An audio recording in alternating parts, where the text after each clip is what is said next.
Let's see one of the entry in the exemption list, entry number 80, entry number 80. Okay, so many of the students must be learning any kind of instruments or any dance, say Bharatanatyam or Kuchipudi, like or instruments like guitar or tabla or say ukulele, and you must be having a coach or trainer. Am I right? You must be having a coach or trainer. So that's the entry that which you are going to see right now. Services by way of what? Training or coaching in what? In any arts or culture.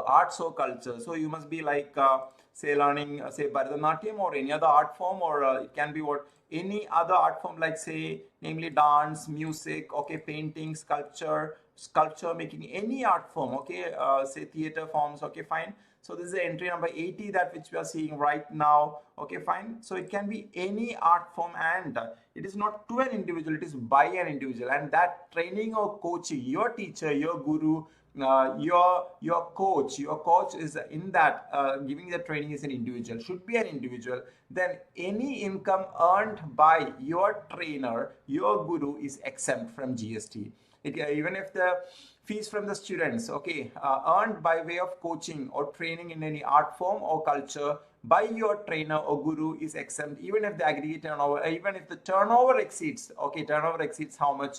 20 lakhs rupees. Is that clear? Say your teacher earns by way of fees from the students by giving training or coaching in arts or culture, say 50 lakhs per year, 1 crore per year. He or she is not required, teacher is not required to take what? GST registration. Am I clear? Am I clear? But if the training is given or coaching is given by any organization or institution, you are going to an institution, okay, and the institution is giving the training, and that institution is not an individual, then there is no exemption. This entry number 80 gives exemption only to the individual teachers who are giving training or coaching in any arts or culture. You can tell your teacher, okay, sir, there is entry number 80 which exempts, okay, you from taking a GST registration. Is that clear? Can you imagine me as your guitar teacher? Can you imagine me as your guitar teacher? Okay. So have you heard the song Meri Ma from the movie Tare Zamin Par? Can I teach you? So I'm going to be a guitar teacher right now, trainer, coach, fine.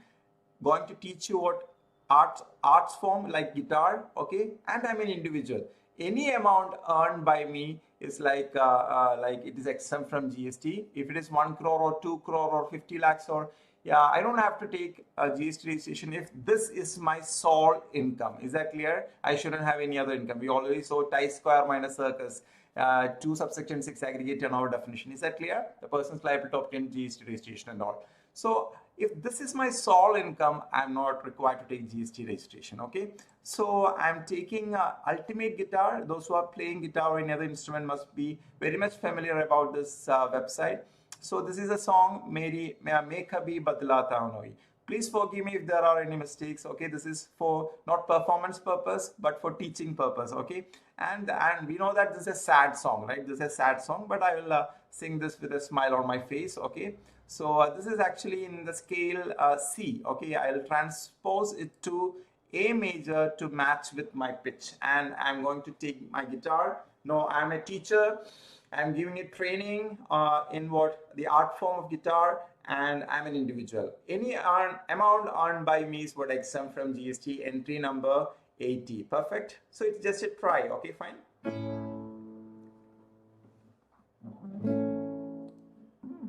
मैं कभी बदलाता नहीं, पर अंधेरे से डरता हूँ मैं माँ। यूं तो मैं दिखलाता नहीं, तेरी परवाह करता हूँ मैं माँ। तुझे सब है पता है ना माँ, तुझे सब है पता। मेरी माँ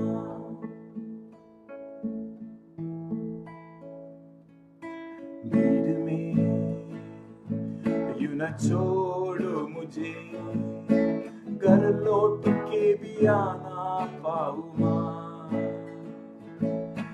भेजना इतना दूर मुझको तू, याद भी तुझको आना पाऊंगा, क्या इतना बुरा हूँ मैं माँ, क्या इतना बुरा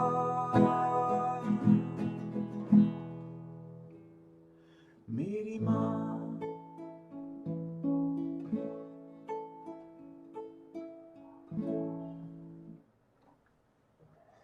So I'm your guitar teacher and coaching or training in what any form of art or culture by an individual. Individual is what exempt from GST.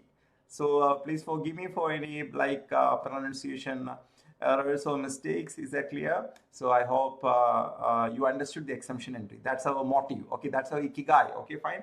So over here there is one more entry exemption that is relating to sports. If it's like sports or coaching, if it's an exemption relating to what training or coaching in sports, okay, yeah, it is exempt only if it is given, that training or coaching is given by charitable entities, and it shouldn't be just a charitable entity, it should be a registered charitable entity under section what 12AB of the Income Tax Act. Okay, so for sports, any other person other than a charitable entity, it shall become taxable if the turnover exceeds how much, 20 lakhs. I hope it is clear. So through this, we learned two things like training or coaching relating to arts or culture by an individual, training or coaching in sports by charitable trust registered under 12AB is exempt. So I hope this session helped you to understand this particular entry. Thank you very much. So more classes, chapter-wise subscriptions also available in www.camantra.in. Thank you for watching. Thank you.